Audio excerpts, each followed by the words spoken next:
The Alpha King prepared for tears. His wife gave him a smile instead. Years later, Lucian Blackthorn would realize that was the most dangerous moment of his life. Not because she shouted, not because she cried, because the day Seraphina stopped fighting for their marriage, she also stopped believing it could be saved. The royal founders' ball glittered beneath thousands of crystal lights. Nobles from every allied kingdom filled the grand ballroom, celebrating another year of peace under the Blackthorn crown. At the center of it all stood Alpha King Lucian Blackthorn and his Luna, Seraphina Ashbourne. As always, she greeted every guest with effortless grace.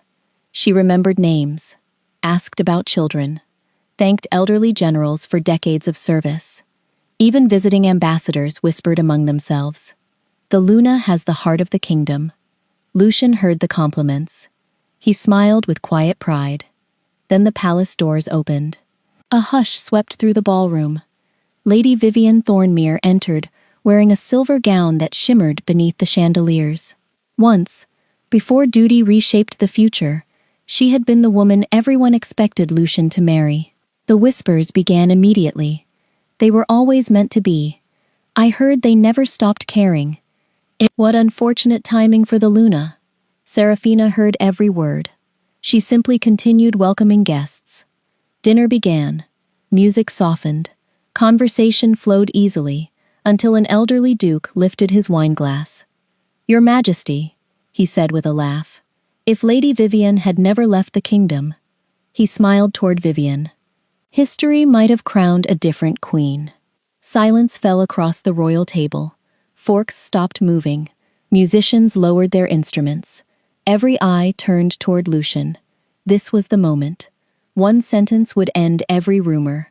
One sentence would tell the kingdom exactly where his loyalty belonged. Lucian forced an awkward smile. Perhaps. Only one word. But it echoed louder than the orchestra ever had. Seraphina slowly placed her wineglass on the table. She looked at her husband. For one brief second, something flickered in her eyes. Not anger, not heartbreak, acceptance. Then she smiled.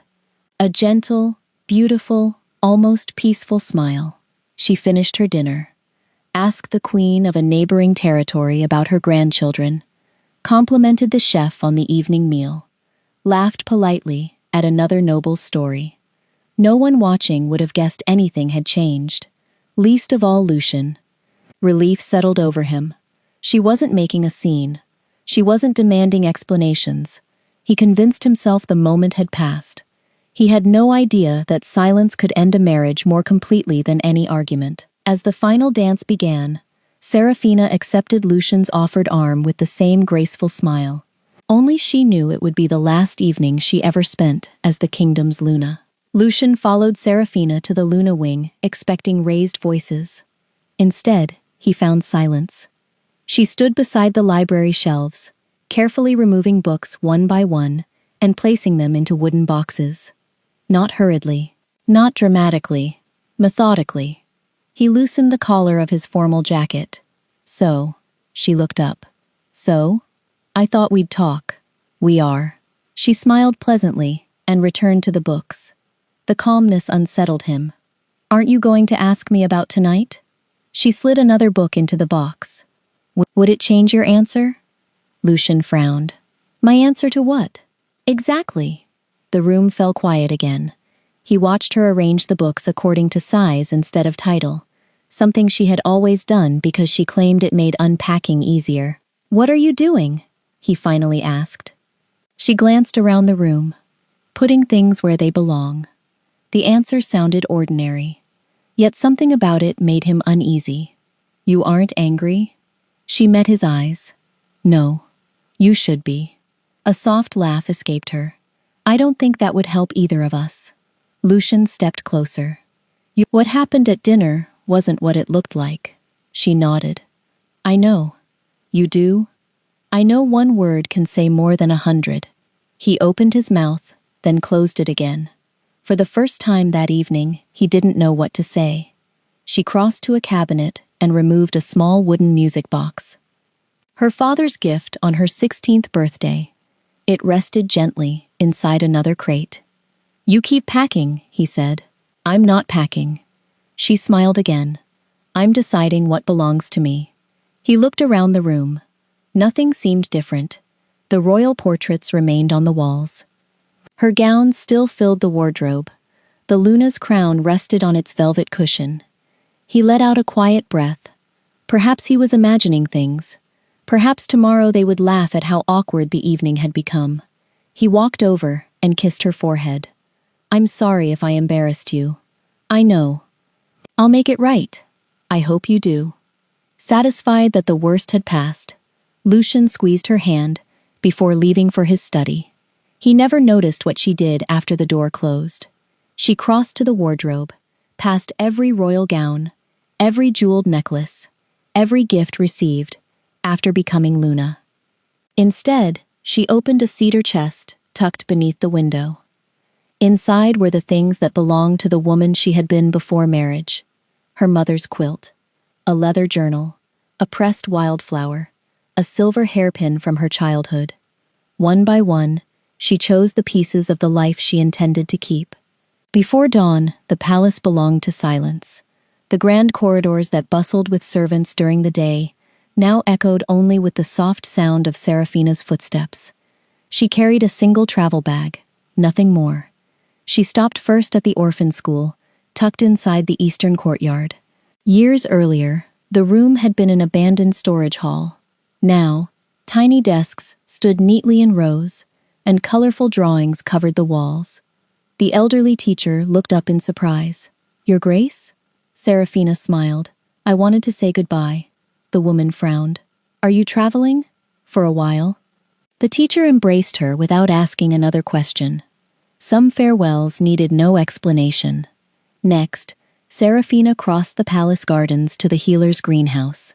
Medicinal herbs filled every shelf, their scent mingling with the cool morning air.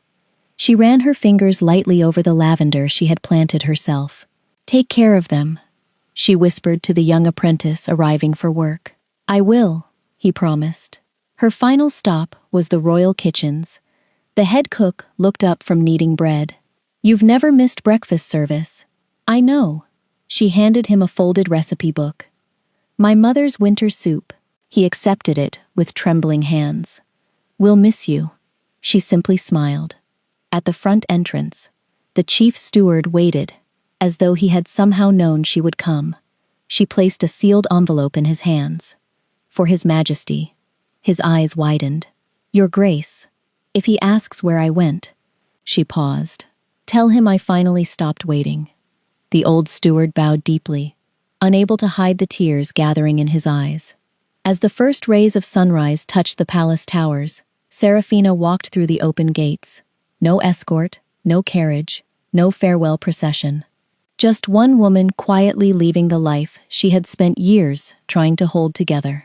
An hour later, Lucian entered the Luna wing. He smiled as he pushed open the doors. Serafina? No answer. The room was spotless. Fresh flowers rested on the windowsill. Her royal cloak lay neatly folded across the bed. The Luna's jewelry remained untouched. Then he saw the envelope. His hands shook as he unfolded the letter. You kept waiting for me to fight another woman. I kept waiting for you to choose your wife without needing a competition. Now neither of us has to wait anymore. Lucian read the final sentence once. Then again. Then a third time. His face drained of color. Guards! His voice thundered through the palace. Close every gate. The Luna has left the palace. But by then, the woman he thought would always stay had already disappeared beyond the kingdom's walls. The search lasted 11 months. Royal riders crossed every province. Messengers questioned merchants, healers, and travelers. Rewards were offered. No one found Serafina Ashbourne. Gradually, the kingdom accepted that its Luna had chosen never to return. Lucian refused to believe it. Every morning, he glanced toward the empty chair beside his breakfast table. Every evening, he found himself walking to the silent Luna wing before remembering no one waited there. The palace still functioned, but it no longer felt alive. Then, nearly a year after her disappearance, A group of southern merchants arrived at court with unusual news. One merchant bowed before the throne. "Your Majesty, there's a valley in the south, unlike any we've seen." Lucian looked up. "What about it?" "It used to be the poorest farming region in the kingdom. Now it's the richest." The council exchanged curious glances. The merchant continued. "They've built free schools. Widows own successful vineyards. No pact disputes have been reported in almost a year." Even the chancellor looked surprised. "Who governs the valley?" The merchant smiled. "No one calls her governor. They simply call her the Silver Luna."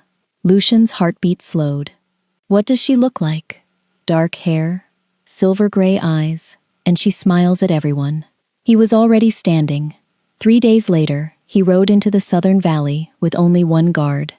The stories hadn't been exaggerated.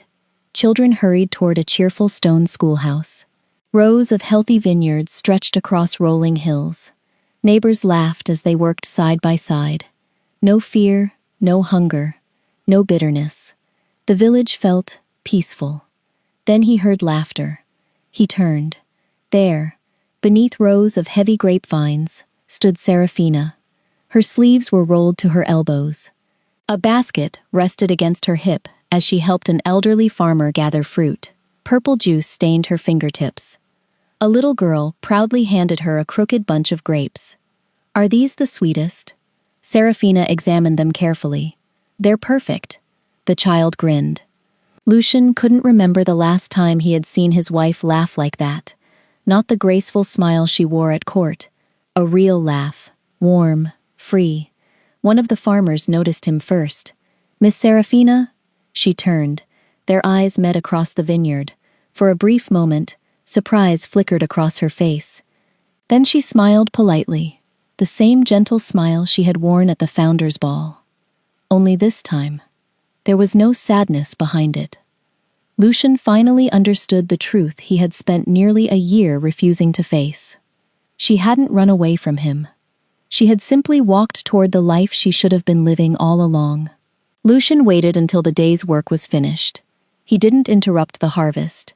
He watched instead. Seraphina moved through the vineyard, greeting every worker by name. She checked baskets of fruit, settled a friendly disagreement between two brothers, and knelt to help a little boy tie his loose bootlace. No one bowed to her, yet everyone respected her. As the sun dipped behind the hills, the villagers gathered for a simple evening meal. Only then did Seraphina walk toward him. "You've come a long way," she said. "I had to." She nodded. "I thought you might." For a moment, neither spoke. The breeze carried the scent of crushed grapes and fresh bread from the village ovens. Finally, Lucian broke the silence. "I came to bring you home." Seraphina smiled gently. "I'm not lost." The words landed harder than he expected. He lowered his eyes. "I made a mistake." "You did." "I'm sorry." "I know. I've thought about that night every day." "I believe you."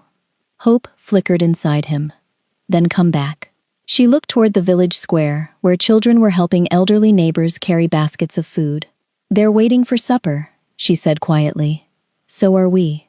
Lucian took a careful step closer. "Please?" She turned back to him. Her expression held no anger, only honesty. "Do you know what I spent most of our marriage doing?" He shook his head. "Proving." He frowned. "Proving what?" "That I deserve to stand beside you." She gave a soft, almost amused laugh. "I organized the palace, smoothed over arguments, remembered every noble's family, supported every decision, and every time someone questioned my place, she met his eyes. I worked harder." Lucian felt his chest tighten. "I never asked you to. You never stopped them either." Silence settled between them. She continued softly. "I kept believing that if I loved you well enough, if I served the kingdom faithfully enough, eventually, choosing me would become easy." A tear glistened briefly before she blinked it away. But love shouldn't feel like an endless audition. Lucian couldn't find the words. Everything he wanted to say suddenly sounded too small. "I won't spend another year proving I deserve to stay," she whispered. The village bell rang. calling everyone to the evening meal. Children laughed as they ran toward the long tables. Serafina smiled at them before looking back at Lucian one last time. "I hope you find peace." Then she quietly walked away. Lucian remained standing alone among the vines. For the first time in his life, he realized love could not be repaired by asking someone to return. It had to be rebuilt by becoming someone worth returning to. Lucian returned to the capital the next morning, not because he had given up, because the kingdom still needed its king. But something had changed. For the first time in years, he stopped believing words alone could repair what his actions had broken. 1 week later, he returned to the southern valley, not wearing royal robes, not surrounded by guards, only carrying a pair of work gloves. The villagers watched curiously as the Alpha King walked straight to the irrigation canal that had overflowed after heavy rain. An elderly farmer looked up. "You know how to dig a drainage trench?" Lucian smiled. "I suppose today's the day I learn." The old man handed him a shovel. By noon, Lucian was covered in mud. By evening, his shoulders ached in ways no battle had ever caused. The farmer inspected the finished canal. "It'll hold." Lucian wiped sweat from his brow. "High praise. It's the highest you'll get today." For the first time in months, Lucian laughed. He returned the following week, then the week after that. Some days he repaired broken fences. Others he loaded grain wagons bound for neighboring villages. He taught young boys basic sword drills after chores were finished. When storms damaged a widow's roof, he spent an entire afternoon replacing shingles. He never mentioned the palace, never asked Serafina to come home. He simply came, worked, then quietly left. The seasons changed. His visits never stopped. One afternoon, Serafina found him sitting beneath an old oak tree, carving small wooden animals for a group of children. A little girl held up a lopsided wolf. "It doesn't look right." Lucian studied it thoughtfully. "I think it looks brave." She giggled. "One ear is bigger. That just means it listens better." The children burst into laughter. Serafina couldn't help smiling. The little girl noticed her. She tugged gently on Serafina's sleeve. "Miss Serafina?" "Yes?" She pointed toward Lucian. "Is the king always this stubborn?" Serafina watched him patiently, helping another child sand a rough piece of wood. For a long moment, she said nothing. Then she answered honestly. "No." The little girl tilted her head. "Then why does he keep coming back?" Serafina's eyes remained on Lucian. Because this time, he wasn't returning out of guilt, or pride, or obligation. He returned because, for the first time in their lives, he was choosing her before anyone had to ask. Spring slipped quietly into summer. The vineyards turned a rich green, and the orchards filled with ripening fruit. Lucian still arrived every week. He no longer announced himself. The villagers simply expected to see him each market day, carrying lumber, repairing tools, or helping unload wagons before joining the evening meal. He had become part of the rhythm of the valley. One afternoon, Serafina found him alone beside the river, repairing a weathered wooden footbridge. "You missed a nail," she said. Without looking up, he smiled. "I was wondering how long it would take you to notice." She walked closer and pointed to a loose plank. "That one." He tapped it with his hammer. "I left it on purpose." She folded her arms. "So I'd come talk to you?" "Maybe." She laughed despite herself. The sound made him look up. It was the first time he had heard her laugh because of him, in a very long time. Together, they secured the last plank. Neither hurried to leave. The river flowed quietly beside them. Finally, Lucian spoke. "I used to think silence meant everything was fine." Serafina remained still. "I thought if we weren't arguing, we were happy." He stared at the ripples in the water. "I never realized silence can also mean someone has stopped believing you'll listen." She looked at him. There were no excuses in his voice, no attempt to blame politics, pressure, or the endless demands of the crown. Only regret. "I confused peace with love," he admitted. "I thought because you stayed, you would always stay." The honesty settled gently between them. For a long moment, Serafina said nothing. Then she asked the question he had been asking himself for months. "Why do you keep coming back?" Lucian smiled faintly.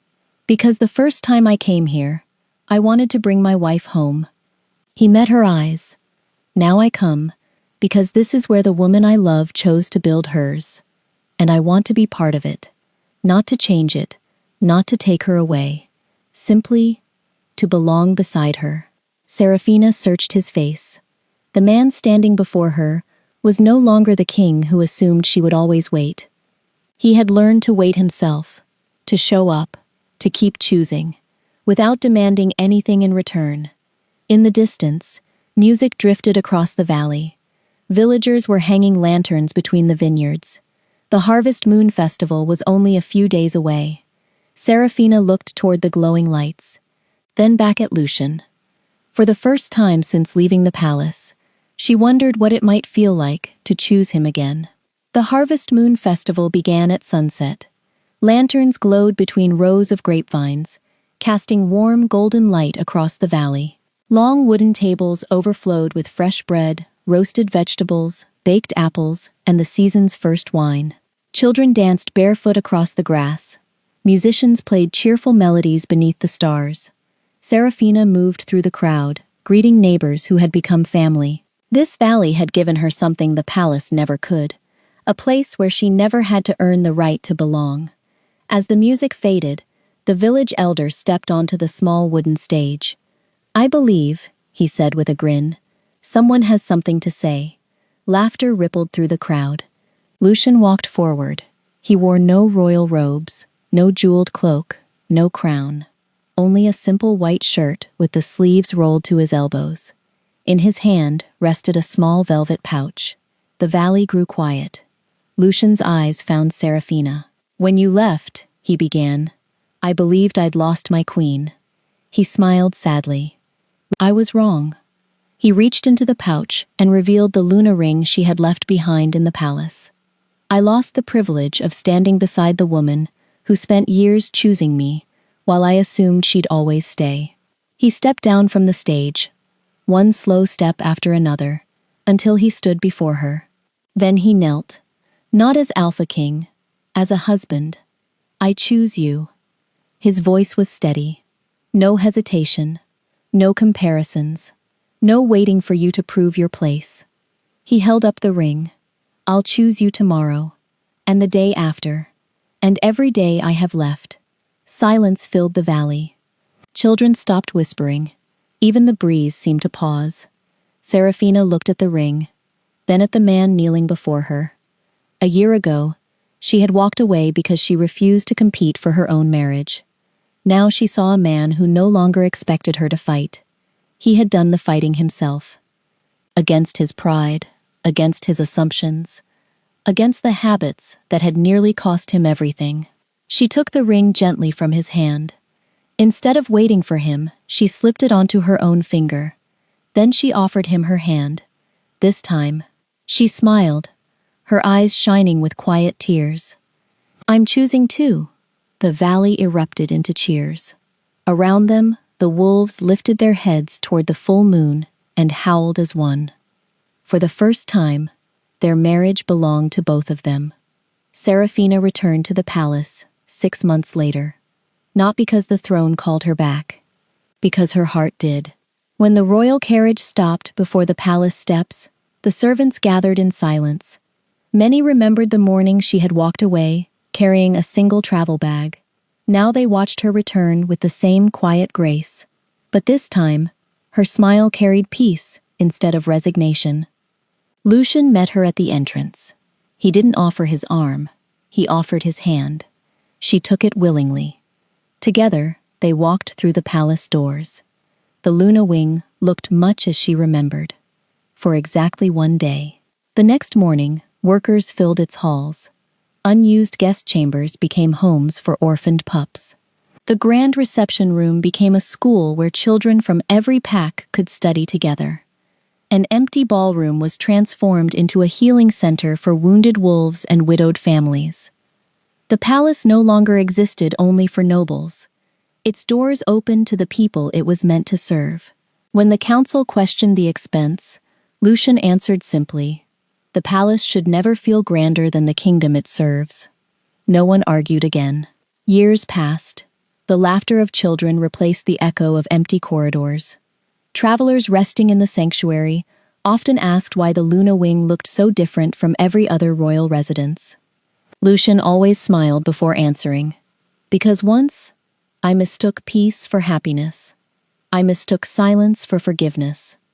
And I nearly lost the woman who taught me the difference." He would glance toward Serafina, who was usually surrounded by children reading stories or helping young healers tend injured wolf pups. "I expected her to fight for a place that should have been hers from the beginning.